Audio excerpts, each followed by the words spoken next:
فاسألوا أهل الذكر إن كنتم لا تعلمون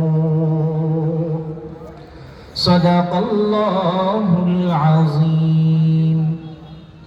وقال النبي صلى الله عليه وسلم طلب العلم فريضة على كل مسلم أو كما قال عليه الصلاة والسلام. وقال الله تعالى في شان حبيبه مخبرا وآمرا إن الله وملائكته يصلون على النبي يا أيها الذين آمنوا صلوا عليه وسلموا تسليما. اللهم صل على محمد وعلى آل محمد كما صليت على إبراهيم وعلى آل إبراهيم إنك حميد مجيد. اللهم بارك على محمد وعلى آل محمد كما باركت على إبراهيم وعلى آل إبراهيم إنك حميد مجيد. بلغ العلا بكماله كشف الدجى بجماله حسنت جميع خصاله صلوا عليه وآله. সম্ভব নহে বর্ণনা যেমন আছো হে গুণী আল্লাহর পরে তুমি শ্রেষ্ঠ সংক্ষেপে মোরা এই জানি বালাগাল উলা বিকামালিহি কাশাফাদ দুজা বিজামালিহি হাসুনাত জামিউ খিসালিহি সাল্লু আলাইহি ওয়া আলিহি। সকলেই অন্তরের অন্তঃস্থল থেকে আল্লাহ রাব্বুল আলামিনের পবিত্র নামের জিকির করি লা ইলাহা ইল্লাল্লাহ লা ইলাহা ইল্লাল্লাহ লা ইলাহা ইল্লাল্লাহ লা ইলাহা ইল্লাল্লাহ লা ইলাহা ইল্লাল্লাহ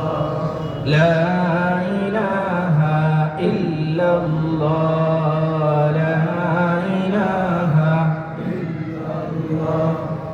لا إله إلا الله لا إله إلا الله لا إله إلا الله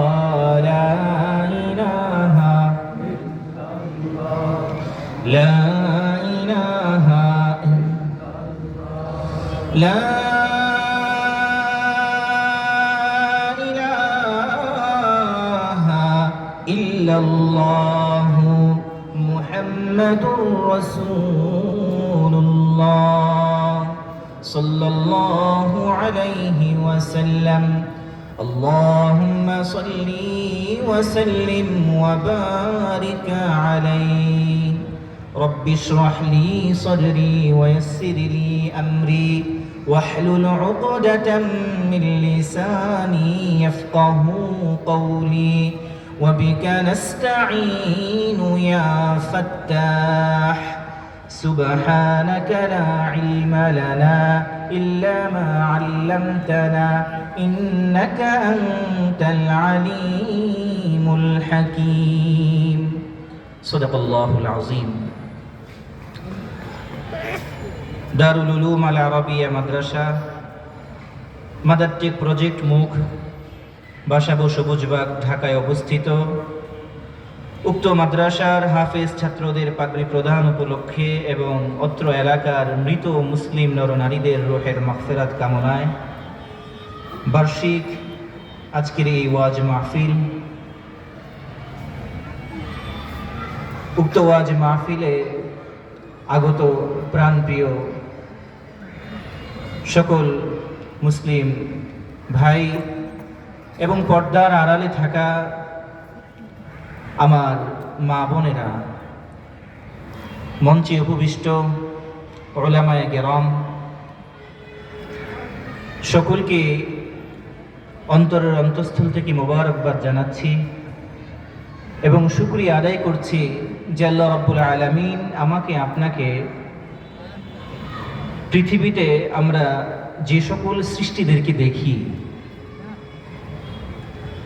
এবং যাদেরকে আমরা দেখি না, এই সকল জানা অজানা সকল মখলুকের মধ্যে আল্লাহ রাব্বুল আলামিন আমাকে আপনাকে মানুষ হিসেবে সৃষ্টি করেছে বলে এই দামি মানুষ হওয়ার জন্য আমি আপনি আল্লাহ রাব্বুল আলামিনের কাছে কোনো রকম দরখাস্ত করি নাই, দোয়া করি নাই, কোনো রকম আবেদন করি নাই।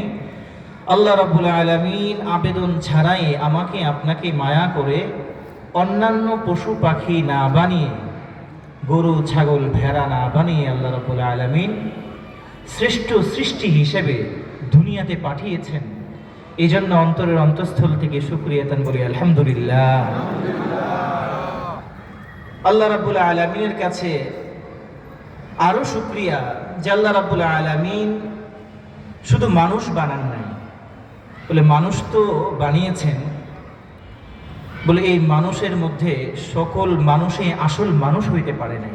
সকল মানুষ আসল মানুষ হইতে পারে নাই, কারণ মানুষ তো তাকেই বলা হয় আল্লাহ রাব্বুল আলামিন মানুষকে যে উদ্দেশ্যে সৃষ্টি করেছেন সেই উদ্দেশ্য যখন সে বাস্তবায়ন করতে পারে তো তাকে পরিপূর্ণ মানুষ বলা হবে।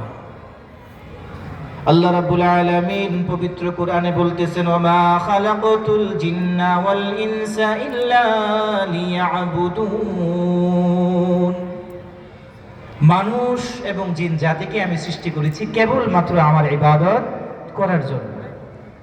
তো আল্লাহ রাব্বুল আলামিনের ইবাদত করতে হলে সর্বপ্রথম আমাদেরকে মুসলমান হইতে হবে, ঈমানদার হইতে হবে। বলে আল্লাহ রাব্বুল আলামিনের কাছে এটাও শুকরিয়া যে শুধুমাত্র মানুষ বানিয়ে আল্লাহ রাব্বুল আলামিন ছেড়ে দেন নাই। আল্লাহ রাব্বুল আলামিন ঈমানের মতো এত দামি জিনিস, মুসলমান হওয়ার মতো এত গৌরবের বিষয় আল্লাহ রাব্বুল আলামিন আমাকে আপনাকে না চাইতেই দান করেছেন বলি আলহামদুলিল্লাহ।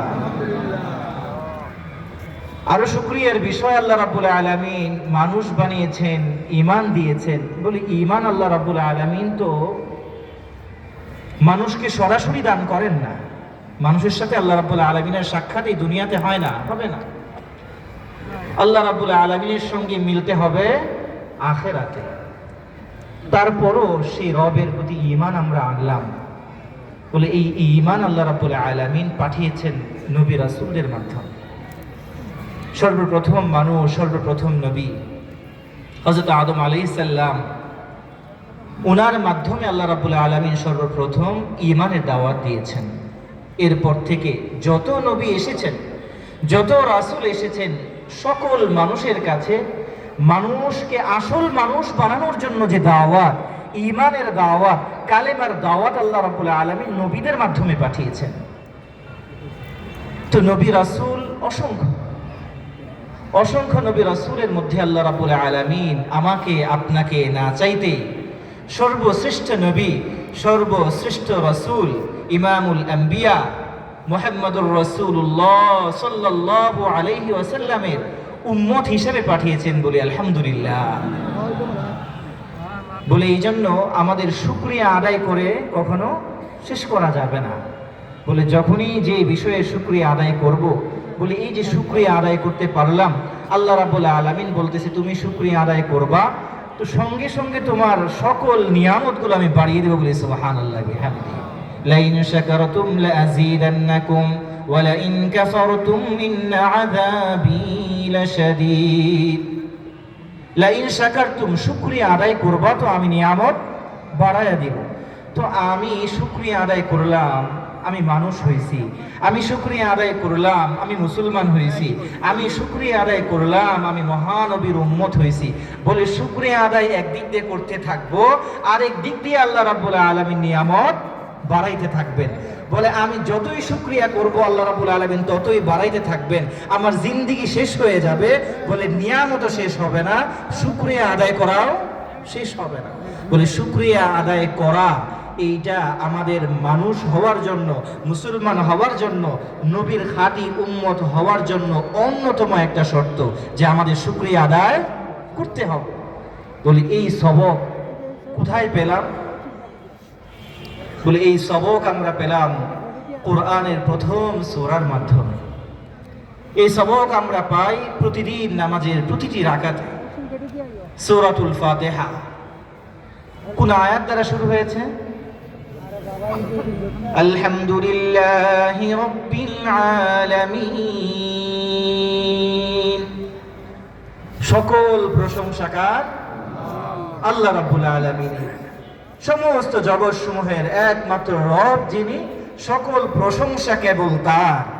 বলে এই যে নিয়ামতের শুকরিয়া আদায় করতেছি ঈমানের, এই যে নিয়ামতের শুকরিয়া আদায় করতেছি মানুষ হওয়ার, এই যে শ্রেষ্ঠ নবীর উম্মত হওয়ার, বলে এইরকম আরো যত বড় নিয়ামত, যত মাঝারি নিয়ামত, যত ছোট নিয়ামতের শুকরিয়া আমি আদায় করি, কিন্তু দিন শেষে এই প্রত্যেকটা নিয়ামতের আসল উদ্দেশ্য হবে এটাই যে হে আল্লাহ, আপনি আমাকে ভালোবেসে, আপনি আমাকে দয়া করে মায়া করে এই নিয়ামত দান করেছেন, নয়তো আমি এই নাচিজ না বান্দা এই নিয়ামত পাওয়ার কোনো রকম যোগ্যতা রাখি না। বলে এই জন্য মানুষ যদি খাঁটি হইতে হয় শুকরিয়া আদায় করতে হবে, ইমানদার যদি খাঁটি ইমানদার হইতে হয় শুকরিয়া আদায় করতে হবে। বলে আল্লাহ রাব্বুল আলামিনের শুকরিয়াও যেমন আদায় করতে হবে। আল্লাহ রাব্বুল আলামিন সৃষ্টি, যে সৃষ্টি আমাদের উপকারে আসে, মানুষ মানুষের উপকারে আসে, ভাই ভাইয়ের উপকারে আসে, পিতা মাতা সন্তানের উপকারে আসে। বলে এরকম প্রতিটা বিষয়ের শুকরিয়া আদায় আল্লাহ রাব্বুল আলামিনের সবক আমাদেরকে দিচ্ছেন যেন আমরা শুকরিয়া আদায়কারী বান্দা হই। তো এই জন্য প্রিয় উপস্থিতি, আজকে অনেক বড় শুকরিয়ার বিষয়, আজকে এই মজলিসে আমরা আসতে পারছি, এই তিনটা নিয়ামত আমরা পাইছি এই জন্য। বলে আমরা যদি মানুষ না হইতাম এখানে আসতে পারতাম না, যদি মুসলমান না হইতাম আসতে পারতাম না, ঈমান যদি না থাকতো আসতে পারতাম না। তার মানে এই মজলিসে, এই মাহফিলের উপস্থিতি বোঝায় যে এই তিনটা নিয়ামত অন্তত আমরা পেয়েছি, আলহামদুলিল্লাহ। বলে এর সঙ্গে সঙ্গে সময়ের উপস্থিত নিয়ামত। আল্লাহ রাব্বুল আলামিন আমাকে আপনাকে বর্তমান সময়ের এশার সময়, বলে এই এশার ওয়াক্ত শুরু হয়েছে, প্রত্যেকজন মুসলমানের উপরে এশার নামাজ ফরজ। বলে এই ফরজ বিধান আমাকে আপনাকে পালন করার তৌফিক আল্লাহ রাব্বুল আলামিন দিয়েছেন। সেই ফরজ নামাজ আদায় করে আমরা কোরআন এবং হাদিসের আলোচনা শোনার জন্য এই মজলিসে উপস্থিত হয়েছি। বলে এইটা হলো আরেকটি বিশাল নিয়ামত। বলে এশার নামাজ যে ব্যক্তি জামাতে আদায় করেছে সেই ব্যক্তির ব্যাপারে হাদিসে বলা হইতেছে যে ব্যক্তি নাকি এশার নামাজ জামাতে আদায় করলো, এরপর ফজরের নামাজ জামাতে আদায় করবে, এই নিয়তেই সে শুইল, এরপর ফজর হইল, ফজরের নামাজে সে উপস্থিত হইল। আল্লাহ রাব্বুল আলামিন বলতেছে ওই বান্দার এশা থেকে ফজর পর্যন্ত যে মধ্যবর্তী সময়টা আছে, যখন সে খাইছে, যখন সে ঘুমাইছে, পুরাটা সময় আল্লাহ রাব্বুল আলামিন ওই বান্দাকে নামাজের সওয়াব দান করেন। বলে সুবহানাল্লাহ। আল্লাহ রাব্বুল আলামিন বলতেছেন ওই বান্দাকে নামাজের সওয়াব দিব, শুধু এইটা না, এক ওয়াক্ত নামাজ পড়েছে আর এক ওয়াক্ত নামাজের অপেক্ষায় যারা থাকে এবং আজান শুনে সঙ্গে সঙ্গে যারা মসজিদে যায় নামাজ আদায় করে, আজান শোনার সঙ্গে সঙ্গে যে মা বোনেরা তাড়াতাড়ি করে জলদি করে নামাজ আদায় করে, আল্লাহ রাব্বুল আলামিন বলতেছেন এই যে দুই ওয়াক্ত নামাজ যে কোনো এরকম 2 ওয়াক্ত নামাজের মধ্যবর্তী সকল সগীরা গুনাহগুলোকে আল্লাহ রাব্বুল আলামিন মাফ করে দেন, বলি সুবহানাল্লাহ। তা আল্লাহ রাব্বুল আলামিন এরকম অসংখ্য নিয়ামতের পর আজকের এই মহতি মজলিস, এই গুরুত্বপূর্ণ একটি দ্বীনি মজলিসে আমাকে আপনাকে অংশগ্রহণ করার তৌফিক দান করেছেন। আমরা শুনেছি, ঘোষণা হয়েছে, প্রধান বক্তা তিনি আসছেন, মাওলানা হাফিজুর রহমান সিদ্দিকী কুয়াকাটা হুজুর। আমরা সকলেই চিনি ওনাকে। তার আলোচনা শোনার জন্যই আমরা অধীর আগ্রহে এখানে বসে আছি। ইনশাআল্লাহ দোয়া করি হুজুর যেন খুব দ্রুত এবং নিরাপদে আমাদের মাহফিলে এসে পৌঁছাতে পারেন, সকলে বলে আমিন। এর আগের যেটুকু সময়, সেটুকু সময় কথা বলার জন্য এই মজলিসে আমার থেকে উপযুক্ত, আমার থেকে মুরব্বী এখানে উপস্থিত আছেন। আমার সামনে যারা আছেন অনেকেই আমার মুসল্লি, আমার সাথে এখানেই নামাজ আদায় করেছেন, এখানে এসেছেন। মঞ্চে যারা আছেন আমার শিক্ষক, আমার উস্তাদ এখানে আছেন, মাওলানা মাহবুবুল্লাহ সাহেব হুজুর আমার শিক্ষক, তিনি আছেন। এরকম অনেক উলামায়ে কেরাম এখানে আছেন। বলে তারপরও এখানে বসার উদ্দেশ্য হলো কিছু কথা বলা, কিছু কথা শোনা। যে কথা বলা এবং শোনার মাধ্যমে আমিও উপকৃত হতে পারি এবং আপনারাও কিছুটা উপকৃত হতে পারেন। আল্লাহ রাব্বুল আলামিন এই সময়টুকুর মধ্যে কোরআন হাদিস থেকে কিছু গুরুত্বপূর্ণ আলোচনা পেশ করার তৌফিক দান করুন, সকলে বলে আমিন। সম্মানিত উপস্থিতি, বলছিলাম এশার নামাজ আমরা যারা জামাতে আদায় করেছি এই ধরনের নিয়ামত আমরা পেয়েছি, কিন্তু দুঃখজনক বিষয় হলো এশার নামাজ আদায় করার পর মসজিদগুলো অধিকাংশ এখন তালা লেগে যাবে। অসংখ্য মানুষ এলাকার মধ্যে আছে, বাসা বাড়িতে আছে, বাজার ঘাটে আছে, তো সকলেই কিন্তু তারা নামাজ আদায় করে নাই। আমরা কিছু মানুষ আদায় করেছি এবং কিছু মানুষ নামাজের ব্যাপারে উদাসীন। বলে এই কিছু মানুষ না, বলে অধিকাংশ মানুষ এই নামাজের ব্যাপারে উদাসীন। বলে এই যে দুইটা বড় বড় শ্রেণী, একদল নামাজ পড়লো আর একদল নামাজ ছাড়লো, নামাজ পড়লো আর নামাজ ছাড়লো। বলে এই দুইটা দলের মধ্যে আবার মোট 5টা শ্রেণী আছে। বলে যারা 2 দল এমন আছে যারা নামাজ পড়ছে, আর এরকম 3টা দল আছে যারা নামাজ পড়ে নাই। বলে যারা নামাজ পড়ছে তাদের মধ্যে 2টা দল কেমন? প্রথম দলটা তো এরকম দল যে আযান যখন হয়েছে, যখন আল্লাহর নামের বরত্ব প্রকাশ করা হয়েছে, আল্লাহু আকবার বলে, আশহাদু আল্লা ইলাহা ইল্লাল্লাহ, আল্লাহকে একমাত্র ইলাহ বলে সাক্ষী প্রদান করে মুয়াজ্জিন সাহেব যখন ডেকেছেন, আমরা শুনেছি হাইয়া আলাস সালাহ, হাইয়া আলাস সালাহ বলে যখন নামাজের জন্য আহ্বান করা হয়েছে, হাইয়া আলাল ফালাহ, হাইয়া আলাল ফালাহ বলে কল্যাণের জন্য যখন আহ্বান করা হয়েছে, আশহাদু আন্না মুহাম্মাদুর রাসূলুল্লাহ, নবীকে আল্লাহর রাসূল বলে যে স্বীকৃতি আযানের মধ্যে দেওয়া হয়েছে, সে আযান অনেকে শুনেছি, সঙ্গে সঙ্গে জবাব দিয়েছি। মৌখিক জবাবের পাশাপাশি আসল জবাব দেওয়ার জন্য অনেকে মসজিদে হাজির হয়ে গেছে। নামাজ পড়েছি এবং ভেবেছি এই নামাজ পড়তে আমি বাধ্য, যদি এই নামাজে আমি না আসি, এই নামাজ যদি আমি না পড়ি, আল্লাহ রাব্বুল আলামিনের আবেদ আমি হইতে পারবো না, আল্লাহ রাব্বুল আলামিনের বান্দা আমি হইতে পারবো না। আল্লাহ রাব্বুল আলামিনের বান্দা যদি আমাকে হইতে হয়, নামাজে আমাকে আসতেই হবে। নামাজ ইচ্ছে হলে পড়বো, ইচ্ছে হলে ছাড়বো, এই ধরনের কোনো অপশন আমার জন্য নাই। নামাজ পড়ার জন্য আমি বাধ্য, আমি আল্লাহর গোলাম, গোলামি আমাকে করতেই হবে। বলে এই ধরনের মন মানসিকতা নিয়ে কেউ কেউ আমরা মসজিদে গিয়েছি। তারা মসজিদে গিয়ে নামাজের জন্য অপেক্ষা করেছি। ইমাম সাহেব আল্লাহু আকবার বলে নামাজের নিয়ত করেছেন, আমরা নামাজ আদায় করেছি। এটা হলো এক ধরনের নামাজ। আর দ্বিতীয় প্রকার এক নামাজই আছে, যারা মসজিদে গিয়েছে, নামাজও পড়েছে, কিন্তু এই বাধ্যবাধকতা তাদের অন্তরে নাই। তারা মনে করেছে আজান হয়েছে তো যাই, নামাজ পড়ি, আজকে সুযোগ আছে, তো পড়ি। অনেকে মনে করতেছে হজ করে আসছি, যদি না যাই অনেকে বলবে হাজী সাহেব নামাজ পড়ে না, এই জন্য যাই। অনেকেই বলে সবসময় পাঞ্জাবি পরি, জুব্বা পরি, যদি নামাজ না পড়ি কেমন দেখা যায়, এই জন্য নামাজে যায়। অনেকেই বিভিন্ন ধরনের এলাকার প্রতিনিধি হওয়ার জন্য, কোনো প্রতিষ্ঠানের প্রতিনিধি হওয়ার জন্য নামাজ পড়ার জন্য মসজিদে যায়। এরকম বিভিন্ন কারণে অনেকেই মসজিদে যায়, ঠিক কিনা? আর কেউ যায় আল্লাহকে খুশি করার জন্য। বলে যে আল্লাহকে খুশি করার জন্য গেছে, বলে সে মসজিদ যদি কোনোদিন নাও পায়, সে যদি কোনো মরুভূমিতে থাকে, তখনও যদি নামাজের ওয়াক্ত হয়ে যায়, কেউ যদি তাকে নাও দেখে, বলে তবু তার দিল পেরেশান হয়ে যাবে, নামাজের ওয়াক্ত হয়ে গেছে, আমার নামাজ পড়তে হবে। আর যে ব্যক্তি কোনো কারণে নামাজে গিয়েছে, সুযোগ পেয়েছে পড়ি, সুযোগ না পাইলে পড়বো না, তার মানে অন্য কোনো কাজ যখন আসে তখন সে নামাজ ছেড়ে দিবে। হাজী সাহেব বলে এলাকার থেকে বের হলে সে নামাজ ছেড়ে দিবে। এরকম ভাবে কোনো কারণের জন্য কেউ মুসল্লি হয়, বলে এই ধরনের মুসল্লির ব্যাপারে আল্লাহ রাব্বুল আলামিন বলতেছেন ফাওয়াইলুল লিল মুসাল্লিন। আল্লাহ বলতেছে মুসল্লিরা কি হোক, ধ্বংস হয়ে যাক।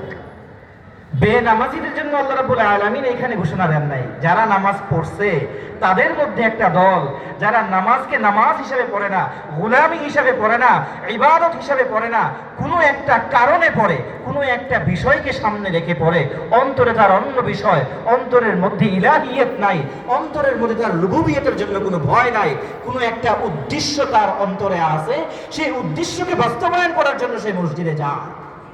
এরকম মুসল্লিকে আল্লাহ বলতেছে উদাস মুসল্লি। মানে তার নামাজের বিষয়ে ধ্যান থাকার কথা, নামাজের মধ্যে তার ধ্যান নাই, নামাজের মধ্যে তার ধ্যান নাই, মন নাই। ফাওয়াইলুল লিল মুসাল্লিন, মুসল্লিরা ধ্বংস হোক। বলে কেমন মুসল্লি? আল্লাযীনা হুম আন সালাতিহিম সাহুন। আমরা সবাই জানি, বলে যারা নাকি তাদের নামাজ সম্বন্ধে উদাসীন, তার ধ্বংস হয়ে যাক।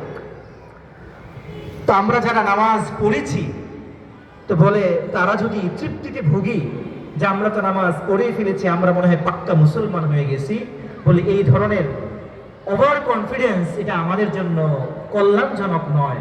নামাজ পড়তে হবে ভীত সন্ত্রস্ত অবস্থায়। বলে ভীত সন্ত্রস্ত অবস্থায় যখন নামাজ পড়ব, তখন সেই নামাজ হবে মুমিনের নামাজ, সত্যিকারের মুসলমানের নামাজ। আর যদি ভীত সন্ত্রস্ত হয়ে নামাজ না পড়ি, পড়লে পড়লাম, না পড়লে ছাড়লাম, কয় রাকাত পড়তেছি এটার কোনো হিসাব নাই, নামাজের মধ্যে ফরজ কোনটা, ওয়াজিব কোনটা, সুন্নাহ কোনটা, এটার শিক্ষা আমার জানা নাই, ফজর কোনটা, জোহর কোনটা, নামাজের ওয়াক্ত কোনটা, সেই বিষয়ে আমি জানলাম না, ইচ্ছা মতো আমি পড়ি, আমার মন মতো করে আমি পড়ি, এইরকম ভাবে যদি আমি নামাজ পড়ি, তো আল্লাহ রাব্বুল আলামিন আমার জন্য ধ্বংস রেখেছেন। বলি নাউযুবিল্লাহ। নামাজ পড়তেছি অথচ নামাজ পড়াটাই আমার জন্য ধ্বংসের কারণ হয়ে যাইতেছে। তো এই জন্য প্রিয় উপস্থিতিগণ, নামাজ আমরা যারা পড়ি আমাদের জন্য শিক্ষা রয়েছে যে আমার নামাজটা মুমিনের নামাজ হয় কিনা। বলে মুমিনের নামাজ কেমন? বলে মুমিনের নামাজ কেমন এটা জানার জন্য কোরআন শরীফে একটা সূরা আছে, সূরা মুমিন, সূরা আল মুমিনুন, এটা সূরায় আছে। এখানে মুমিনের পরিচয় দেওয়া হয়েছে। 18 নম্বর পারার প্রথম সূরা ক্বাদ আফলাহাল মুমিনুন। আল্লাহ রাব্বুল আলামিন মুমিন বিষয়ক যে সূরাটা, এই সূরার শুরুতেই ঘোষণা করতেছে যারা মুমিন তারা সফল কাম। বলি সুবহানাল্লাহ বিহামদি। যারাই মুমিন তারাই সফল কাম। তো এইখানে আবার আল্লাহ রাব্বুল আলামিন মুমিনের পরিচয় দিতেছে। মুসল্লি যারা ভণ্ড মুসল্লি তাদের পরিচয় যেমন দিয়েছে, মুমিন কারা, এই মুমিনের পরিচয় আল্লাহ রাব্বুল আলামিন এই সূরাতে দিতেছেন। আমাদের মাদ্রাসার যারা হাফেজ ছাত্ররা, আমি আয়াত একটা তেলাওয়াত করেছি, দ্বিতীয় আয়াতটা আমরা অনেকেই জানি না, কিন্তু এই মাদ্রাসার হাফেজ ছাত্ররা জানে। ক্বাদ আফলাহাল মুমিনুন, এর পরের আয়াত আল্লাযীনা হুম ফী সালাতিহিম খাশিউন। আল্লাহ রাব্বুল আলামিন মুমিনের পরিচয় দিচ্ছে, আল্লাযীনা যারা, হুম ফী সালাতিহিম খাশিউন নামাজের মধ্যে ভীত সন্তুষ্ট থাকে, আল্লাহর ভয় যার অন্তরে থাকে নামাজের মধ্যে, সে হলো মুমিন। বলি সুবহানাল্লাহ বিহামদি। তো মুমিনের নামাজ পড়তে হইলে ভয় নিয়ে নামাজ পড়তে হবে, এটা হলো আমার জন্য শিক্ষা। আর যারা এই ভীত সন্ত্রস্ত অবস্থায় নামাজ পড়তে পারছি, তাদের জন্য কোরআনের শিক্ষা রয়েছে। বলে যারা ভীত সন্ত্রস্ত অবস্থায় আজকে এশার নামাজ পড়তে পারছি, বলে এইটা আমার জন্য হিদায়াতের নিদর্শন, এটা অনেক বড় নিয়ামত। কিন্তু এইটা নিয়ে যদি অহংকার করি, গর্ব করি, বলে এই হিদায়াত আমার কাছ থেকে চলে যেতে 1 মিনিটও সময় লাগবে না। শয়তানের ধোঁকায় পড়ে কত বড় বড় উলিয়া উলিয়া পর্যন্ত গুমরা হয়ে গেছেন। শয়তানের ধোঁকায় পড়ে অনেক পাক্কা মুসলমান নাফরমান হয়ে গেছে, মুরতাদ হয়ে গেছে। বলে আমাদের বাংলাদেশে নাস্তিক আমরা নাম শুনি। বলে নাস্তিক কাকে বলে? বলে যে নাকি এটা বিশ্বাস করে যে স্রষ্টা বলতে কিছুই নাই, স্রষ্টা বলতে কিছুই নাই, তাকে নাস্তিক বলে। এই নাস্তিকদেরকে যদি একসাথে করেন, একটা ঘরের মধ্যে তাদেরকে তালাবদ্ধ করেন, জিজ্ঞেস করেন তোমার নাম কি, বলে এরকম নাম দেখবেন কারো পাবেন না যে নামগুলো ইসলামিক না, সবার নাম দেখবেন ইসলামিক। শামসুর রহমান, সুবহানাল্লাহ, কি সুন্দর নাম, শামসুর রহমান।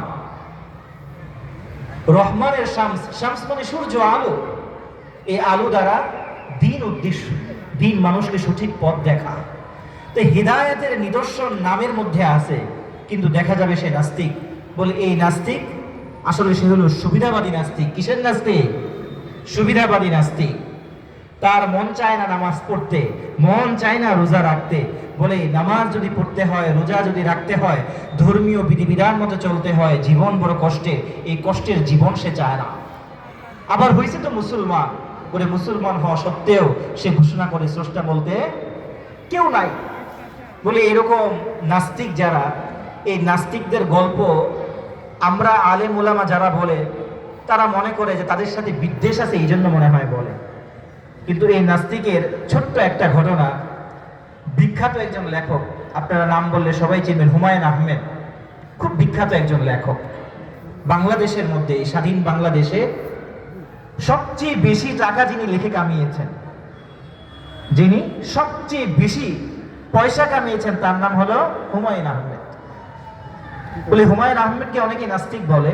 বলে তার মধ্যে ইসলামের অনেক ভুল বুঝ আছে, কিন্তু তিনি নাস্তিক না। বলে নাস্তিকদেরকে ক্রিটিসাইজ করে তিনি ছোট্ট একটা ঘটনা লিখেছেন এক জায়গায়। বলেছেন আমার এক পরিচিত বন্ধু নাস্তিক, তিনি বিভিন্ন রকম বিজ্ঞান দিয়ে প্রায় সময় প্রমাণ করেন আসলে যে স্রষ্টা বলে কিছু নাই। কিন্তু একবারের ঘটনা, তার ঠোঁটের নিচে একটা ফুসকুড়ি হয়েছে। বলে সাধারণ মেডিসিন খেয়েছে, সেটা ভালো হয় না। এর থেকে একটু ভালো মেডিসিন খেয়েছে, অ্যান্টিবায়োটিক খেয়েছে, তাও ভালো হয় না। তো একটা পরীক্ষায় এক ডাক্তার বলেছেন যে আপনার এই ক্ষতটা যদিও দেখা যায় খুব সামান্য, কিন্তু আমার মনে হচ্ছে এটা ক্যান্সারের লক্ষণ, আমার মনে হচ্ছে এটা ক্যান্সারের লক্ষণ। এই কথা শোনার সঙ্গে সঙ্গে ওই নাস্তিক আস্তিক হয়ে গেছে, তার মনে ভয় ঢুকে গেছে, তার চলে যেতে হবে। খাবার দাবার কিছুই তার ভালো লাগে না। বিভিন্ন রকম বিজ্ঞানের যে কপচানি আছে, জ্ঞানের কপচানো, জ্ঞান কপচিয়ে কপচিয়ে বলা যে আসলে স্রষ্টা বলে কিছু নাই, তার মন আর মানে না, তার মনের মধ্যে ভয় ঢুকে গেছে। দেখা গেল ওই নাস্তিক আস্তিক যে হয়েছে এর প্রমাণ কি? বলে আগে কোনোদিন সে মসজিদে যাইতো না, এখন মসজিদে যায়। শুধু শুক্রবার না, ওয়াক্তিয়া নামাজেও তাকে দেখা যায়। কিন্তু কিছুদিন পর দেখা গেল বড় ডাক্তারের কাছে যখন চিকিৎসার জন্য গিয়েছে, বলে আরে এটা তো এই ধরনের ভাইরাস, এই জন্য ভালো হয় না, এটা কোনো ক্যান্সার না। যখনই সে আবার এটা শুনছে, বলে এরপর ওয়াক্তিয়া নামাজও শেষ, জুমাও শেষ, তারা আস্তিকতা শেষ, সে আবার নাস্তিক হয়ে গেছে, সে আবার নাস্তিক। এটাকে বলে সুবিধাবাদী নাস্তিক, ইসলামকে গালমন্দ করে। আরে ভাই, নাস্তিকের মানে যদি এটা হয় যে সে স্রষ্টাকে বিশ্বাস করে না, বলে স্রষ্টাকে তো মুসলমানও বিশ্বাস করে, হিন্দু বিশ্বাস করে, খ্রিস্টানও বিশ্বাস করে, সবাই বলে, এমনকি ইহুদিরাও বলে যে স্রষ্টা আছে। মক্কার যারা মুশরিক ছিল তারা তো কখনো এটা বলতো না যে স্রষ্টা নাই, সবাই বলতো স্রষ্টা অবশ্যই আছে, কিন্তু লা শারিকা লাহু বলতো না, যে আল্লাহ ছাড়া কেউ নাই এটা বলে না, কিন্তু স্রষ্টা আছে এইটা বলাই হলো আস্তিক। অথচ যারা নাস্তিক তাদের চুলকানি দেখবেন শুধুমাত্র ইসলামকে নিয়ে, ঠিক কিনা? অথচ অন্য ধর্ম নিয়ে তাদের চুলকানি নাই। যদি সত্যিকার অর্থে আস্তিকতা, স্রষ্টার অস্তিত্ব নিয়ে প্রশ্ন হইতো, হিন্দুরা যে এক স্রষ্টা না ৩৩ কোটি দেবতাকে তারা পূজা করে, সবচেয়ে বড় শত্রু হতো নাস্তিকের হিন্দু, অথচ তাদের হিন্দু হলো খুব ভালো বন্ধু, মুসলমানই তাদের একমাত্র শত্রু, ঠিক কিনা? নাস্তিকদের শত্রু যখন শুধু মুসলমান হয় তখন বোঝা যায় তুমি নামে নাস্তিক, এটা তোমার একটা তকমা, কিন্তু আসলের যে শব্দের তুমি মুখ্য উপযোগী সেইটা হলো তুমি একমাত্র পরিচয় ইসলাম বিদ্বেষী, ঠিক কিনা? এইসবের পরিচয় হলো ইসলাম বিদ্বেষী। তারা ইসলামকে ভালোবাসে না, ইসলামের জন্য তাদের ভালোবাসা নাই, ইসলামের কোনো জিনিস তারা সহ্য করতে পারে না। নবী করিম সাল্লাল্লাহু আলাইহি সাল্লামের জিন্দেগি থেকে বিভিন্ন জিনিস খুঁটিনাটি বের করে দোষ ত্রুটি তারা ধরে।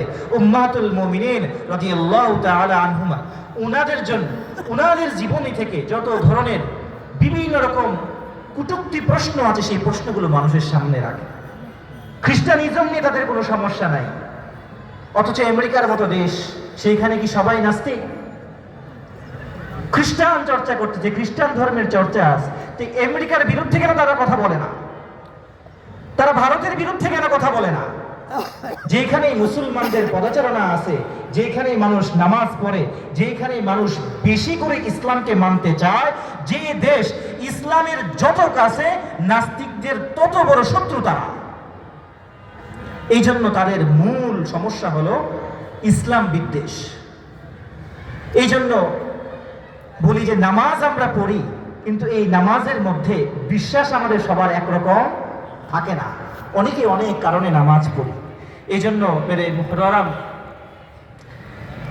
মন থেকে ভাবি, গভীরভাবে ভাবি, যারা নামাজ পড়েছি তারাও এই ধরনের উচ্চাসা নিয়ে না বসে থাকি আমি অনেক ভালো, আমি অনেক মুমিন হয়ে গেছি বলে। এই ধরনের উচ্চাসা যখন থাকবে বলে, এই উচ্চাসায় শয়তানের ধোঁকা হিসেবে ব্যবহার হবে। এই জন্য যারা নামাজ পড়ি, নামাজের পর আল্লাহ রাব্বুল আলামিন কোরআনে দোয়া শিখিয়ে দিয়েছেন, রব্বানা লা তুযিগ কুলুবানা বা'দা ইয হাদাইতানা ওয়া হাব লানা মিন লাদুনকা রাহমা ইন্নাকা আনতাল ওয়াহ্হাব। রব্বানা লা তুযিগ কুলুবানা, এই হৃদয়কে আপনি ঘুরাইয়া দিয়েন না। এখন তো হেদায়েত আছে, আজান ভাল লাগে, নামাজ পড়তে আমার ভালো লাগে, নামেও মুসলমান কামেও মুসলমান। এটা কেন? হে আল্লাহ, আপনি আমাকে ভালোবেসেছেন, নিয়ামত দান করেছেন, এই জন্য না যে আমি অনেক বড় পাক্কা মুসলমান, আমি অনেক বড় এলেমওয়ালা, আমি অনেক বড় জান্নেওয়ালা। এই জানা, এই এলেম, এই যে সৃষ্টিগুলো, এইগুলো আমাকে কি করেছে? ইবাদত করার জন্য উপযোগী করেছে বলে ইবাদত করতে পেরেছি, আপনি আমাকে সুযোগ দিয়েছেন। তেমনি ভাবে সামনে যতদিন আমি বেঁচে থাকি, ইবাদত আমি ততক্ষণ পর্যন্ত করতে পারবো যতক্ষণ এই হৃদয়টাকে হে আল্লাহ আপনি হিদায়াতের প্রতি রাখেন। এই জন্য সবসময় এই দোয়া করা, যারা আমরা নামাজ পড়তেছি সঠিকভাবেই নামাজ পড়তেছি, সব সময় এই ভয় রাখা অন্তরে যে কোনো সময় হৃদয় কি হতে পারে? শয়তানের ধোঁকায় পড়ে যেতে পারে। আর যারা নাকি এখনো পর্যন্ত বিভিন্ন কারণে নামাজ পড়ি বলে, তারা তো এখনই সতর্ক হতে হবে, কারণ এই নামাজ আমার জন্য ধ্বংস নিয়ে আসবে। ফাওয়াইলুল লিল মুসাল্লিন বলে, এই তো নামাজীদের মধ্যে প্রাথমিক দুইটা দল গেল। এরপর হলো যারা নামাজ পড়ে না, বলে এদের মধ্যে এরকম তিনটা দল আছে। যারা নামাজ পড়ে না তাদের মধ্যেও তিনটা দল। বলে এক দল আছে যে যারা পড়তেছে না তাদের অন্তরে নামাজের জন্য ভালোবাসা আছে। তাদেরকে যখন জিজ্ঞেস করা হবে, তারা বিভিন্ন রকম উপায়, বিভিন্ন রকম উজোর তারা পেশ করবে। যেমন কাউকে জিজ্ঞেস করলেন, ভাই নামাজে কেন আসলেন না? বলবে অফিস থেকে ফিরতে দেরি হয়ে গেছে, এই জন্য নামাজে আসি নাই। অনেকে বলবে দোকান বন্ধ করতে দেরি হয়, নামাজে আসি না। অনেকেই বলবে বিভিন্ন রকম মিটিং মিছিল, অনেক ধরনের প্রয়োজন জীবনে আছে, এই জন্য নামাজে আসতে পারি না। আবার অনেকেই বলবে অলসতার কারণে আসতে পারি না, কিন্তু হুজুর মনে চায় নামাজ পড়তে কিন্তু পড়তে পারি না। এরকম বিভিন্ন রকম উজুর পেশ করবে। বলে এটা হলো একটা প্রথম শ্রেণী। দ্বিতীয় একটা শ্রেণী আছে যারা জানেই না নামাজ যে পড়তেই হবে, নামাজ ছাড়লে যে কত বড় গুনাহ, নামাজ ছাড়া যে একজন মুমিনের পরিচয় হয় না, একজন মুসলমান মুসলমানই হয় না, বলে সেই জ্ঞানেই তার মধ্যে নাই, সেই জ্ঞান তার মধ্যে নাই। সে নিছক একটা ইবাদত মনে করতেছে পড়লে সওয়াব আছে, বলে না পড়লে মনে হয় গুনাহ নাই। এরকম আছে না নাই? আছে। বলে নামাজ পড়ার জন্য জ্ঞান দরকার। আল্লাহ রাব্বুল আলামিন আমাকে তার আবেদ হিসাবে পাঠাইছেন, তার গোলামি করার জন্য, তার দাস হিসেবে পাঠাইছেন। বলে এই দাসত্বের অনেক প্রমাণ আমাকে রেখে যেতে হবে এই দুনিয়ায়। এই দাসত্বের প্রমাণ চিহ্ন দুনিয়ার প্রতিটি পদে পদে আমাকে রেখে যেতে হবে। বলে এই দাসত্ব কি কতটুকু করতে পারলাম আর কি কতটুকু করতে পারলাম না, খালি চোখে এটা দেখা যায় না। বলে এই দাসত্ব কখনো হজের নাম, এই দাসত্বই কখনো কখনো জাকাতের নাম। জাকাত আমি কেন দেই? বলে আমি বাধ্য। হজ যদি আমার উপরে ফরজ হয় আমি করতে বাধ্য। মা বাবার সাথে সদাচরণ আমাকে করতে হবে, আমি করতে বাধ্য। বলে এই যে বিভিন্ন রকম আদেশগুলো আছে, বলে এটা যে আমার উপরে ফরজ বিধান, বলে এটাই আমি জানি না। মনে করি এটা করলে ভালো, না করলে মনে হয় কোনো ক্ষতি নাই। খুব সহজভাবে দুইটা শ্রেণী আছে এর মধ্যে। যারা একটু গরিব শ্রেণী আমরা, আল্লাহ রাব্বুল আলামিন যাদেরকে অর্থ সম্পদ কম দিয়েছেন, বিভিন্ন শ্রমিক, বিভিন্ন রকম কর্মচারী, তো তাদের মধ্যে এত হতাশা আসে, মনে করে আমরা তো এমনিই গরিব, আমাদের আবার নামাজ রোজা কি? এমনিই গরিব, কিছুই নাই, আমরা নামাজ রোজা কি পড়বো? বলে তাদের জন্য আফসোস। বলে দুনিয়াও তারা হারাইলো, আখিরাতও তারা হারাইলো। বলে আরেকটা শ্রেণী আছে, তাদেরকে আল্লাহ রাব্বুল আলামিন এত দান করেছেন, এত দান করেছেন, তাদের মনে হয় আমার তো সব কিছু আছে, আমার নামাজ পড়ে কি হবে? আমার সব কিছু আছে, আমার নামাজ পড়ে আর কি হবে? নামাজ তো সে পড়বে যার জরুরত আছে। তার এই জ্ঞান নাই যে পুরা পৃথিবীও যদি তার পায়ের নিচে এনে দেওয়া হয়, তখনও তার নামাজের ওয়াক্তে আল্লাহর গোলামি করতেই হবে, ঠিক কিনা? সমস্ত পৃথিবীর মালিকানা দিয়ে দিলেও আল্লাহর গোলামি করতে হবে। এই গোলামি শিখিয়ে গেছেন আমার আপনার দয়ার নবী মুহাম্মদুর রাসূলুল্লাহ সাল্লাল্লাহু আলাইহি ওয়াসাল্লাম। এই নামাজের দাওয়াত যখন তিনি দেওয়া শুরু করলেন, বলে তার আপন মানুষগুলো তার বিরুদ্ধে চলে গেল, বিভিন্ন রকম নির্যাতন নিপীড়ন করলো, নিপীড়ন নির্যাতন বিভিন্ন রকম কষ্ট দিয়েও যখন মুহাম্মদকে ফেরাতে পারে না, তিনি যখন এক আল্লাহর দাওয়াত দেন, নামাজের দাওয়াত দেন, তখন সকলে মিলে তাকে বিভিন্ন রকম উপহারের দেওয়ার প্রলোভন দেখালো। কেউ বলতেছে যে তোমাকে, হে মুহাম্মদ, তোমাকে সবচেয়ে সুন্দরী নারী দেওয়া হবে। কেউ বলতেছে সকল সম্পদ জমা করে তোমার কাছে দেওয়া হবে। আবার কেউ বলতেছে আমাদের সকলের সর্দার তোমাকে বানায় দেওয়া হবে। তো এগুলোর জন্যই তো আমরা নামাজকে ছাড়ি। কেউ মিটিং এর পিছনে দৌড়ায়, কেউ মিছিলের পিছনে দৌড়ায়, কেউ টাকার পিছনে দৌড়ায়, কেউ নারীর পিছনে দৌড়ায়। এগুলোই তো কারণ নাকি?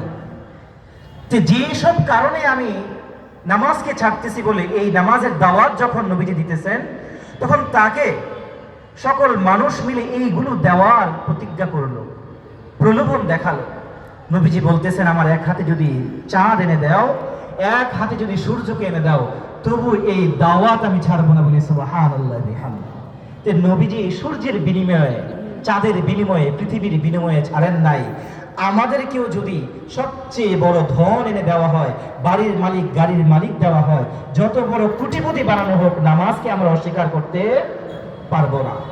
বলে তেমনি ভাবে যারা গরিব হয়েছে, যাদেরকে আল্লাহ রাব্বুল আলামিন দেন নাই, বলে এই দুইটাই হলো আল্লাহ রাব্বুল আলামিনের পরীক্ষা। যাকে দিছেন সেটাও পরীক্ষা, যাকে দেন নাই সেটাও পরীক্ষা। যাকে দেন নাই তো দেখবে যে আমি যে তাকে দেই নাই সে কি হতাশ হয়ে গেছে কিনা, এই বান্দাকে আমাকে ভুলে গেছে কিনা, আর যাকে আমি দিছি সে কি এগুলো পেয়ে আমাকে ভুলে গেছে কিনা। এই জন্য ভাই, আমরা হয়তো গরিব নয়তো ধনী, কিন্তু আমরা সকলেই মুসলমান, আমরা সকলেই নবীর উম্মত। নামাজকে আমরা আল্লাহ রাব্বুল আলামিন যে পরীক্ষা আমাদেরকে নিতেছেন, এই পরীক্ষায় যদি পাশ করতে চাই, নামাজকে আমরা কিছুতেই ছাড়তে পারবো না।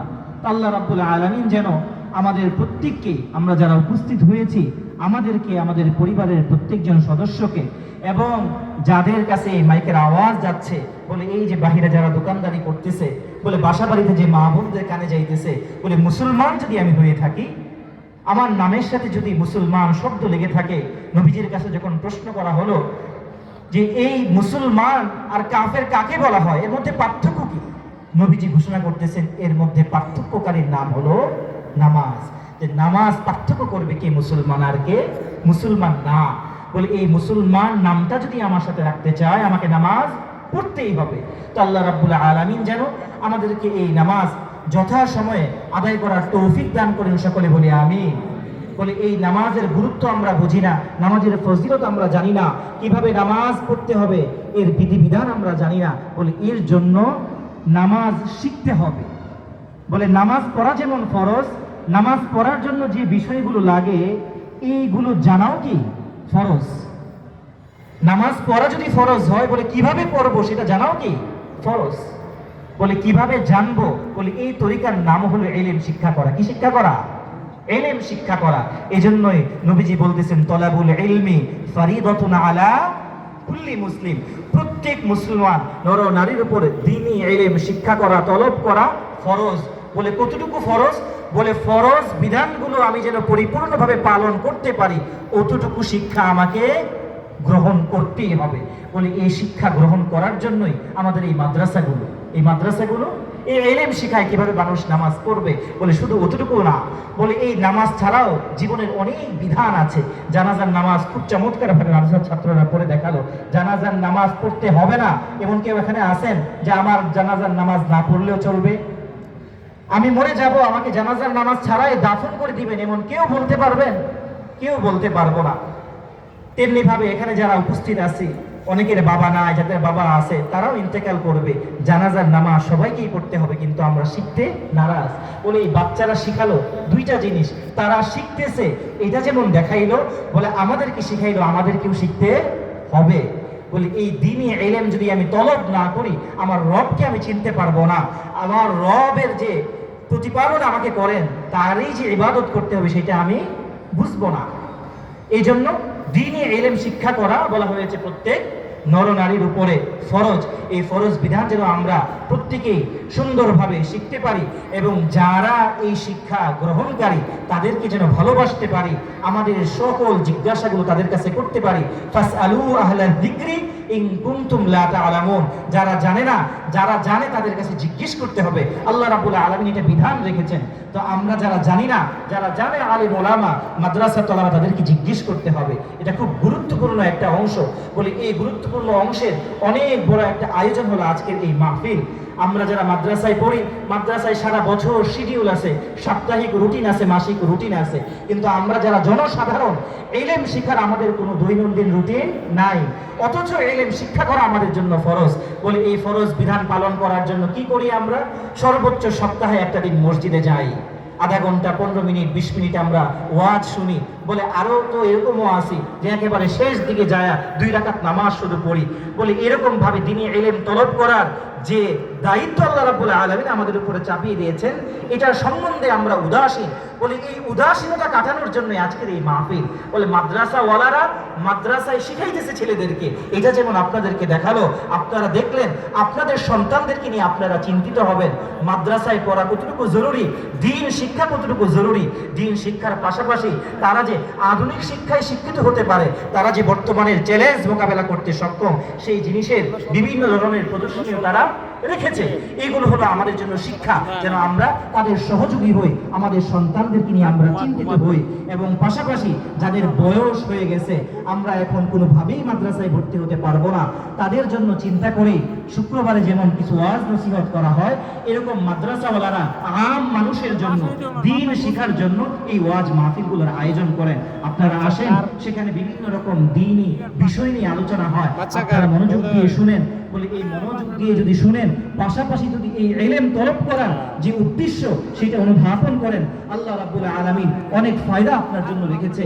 হাদিসে এসেছে যে ব্যক্তি নাকি দ্বীন শেখার জন্য, যে ব্যক্তি নাকি দ্বীন শেখার জন্য ঘর থেকে বের হলো, আমরা যারা এখানে এসেছি এই দ্বীন শেখার জন্য এসেছি তো ইনশাআল্লাহ, তো আমাদের জন্যই বলা হইতেছে যে যে ব্যক্তি নাকি দ্বীন শিখার জন্য ঘর থেকে বের হইল, বলে সে যখন কদম ফেললো, বলে কদম ফেলার সঙ্গে সঙ্গে তার জন্য গর্তের সকল পিপলিকা, সমুদ্রের সকল মাছ, এর দ্বারা বুঝাইতেছে আল্লাহ রাব্বুল আলামিন যত ধরনের মাখলুক সৃষ্টি করেছেন, সকল মাখলুক ওই ব্যক্তির জন্য মাগফিরাতের দোয়া করতে থাকে। বলি সুবহানাল্লাহি ওয়া বিহামদিহি। তো এটা হলো যে ইলম শিখাইতেছে তার না, যে ইলম শিক্ষা করবে, যে ইলম শিক্ষা করবে তার ফজিলত। তো এই ফজিলত আমার আপনার সবার। বলে এই সুযোগগুলো যখন আসে, মাহফিলগুলো যখন হয়, বিভিন্ন মসজিদে তাফসির হয়, বিভিন্ন রকম ওয়াজ নসিহত হয়, বিভিন্ন ইসলাহি মজলিস হয়, যখনই দেখব আমার দিন শেখার সুযোগ আছে, বলে সঙ্গে সঙ্গে নিয়ত করে ওই মজলিসে বসে পড়ব। ওই মজলিসে যখন বসে পড়ব, দিনকে যখন শিখবো, দিনকে যখন বুঝবো, আল্লাহ রাব্বুল আলামিনকে যখন চিনবো, তার বরত্বের জিকির যখন সেই মজলিসে হবে, আল্লাহ রাব্বুল আলামিন বলতেছে এই মাঠে, এই Abdul Aziz school and college মাঠে এখানে অনুষ্ঠান হইতেছে, এখানে কিছু মানুষ আল্লাহকে স্মরণ করতেছে, তারা দিন শিখতেছে। আল্লাহ রাব্বুল আলামিন বলতেছে, বলে তারা তো এইখানে বান্দা হয়ে বান্দাদেরকে নিয়ে আমার বরত্ব করতেছে, বলে তাদের বরত্ব আমি আরশে আজিমের নিচে ফেরেশতাদের সাথে করব। বলে সুবহানাল্লাহ বিহামদিহি। আল্লাহ রাব্বুল আলামিন এই ধরনের সম্মান রেখেছেন দিন শেখার জন্য। তেমনি ভাবে বলছেন যারা এই মজলিসে আসবে, যতক্ষণ বসে থাকবে, আল্লাহ রাব্বুল আলামিন বিশেষ এক রহমত তাদের উপর নাজিল করবেন। বলে সুবহানাল্লাহ বিহামদিহি। বলে এই ধরনের মজলিসগুলো রহমত, বরকত, ইলম সব কিছুই আমাদেরকে দান করেন। আলহামদুলিল্লাহ, আমাদের প্রধান অতিথি এসে গিয়েছেন, গুরুত্বপূর্ণ বয়ান রাখবেন। আমরা খুব মনোযোগ দিয়ে ওনার বয়ান শুনবো। আল্লাহ রাব্বুল আলামিন যেন শেষ পর্যন্ত মাহফিলের সাথে থাকার তৌফিক দান করেন, এই মাদ্রাসার সঙ্গে সারা বছর সারা জীবন থাকার তৌফিক দান করেন। সকলে বলে আমিন। ওয়া আখিরু দাওয়ানা আনিল হামদুলিল্লাহি রাব্বিল আলামিন।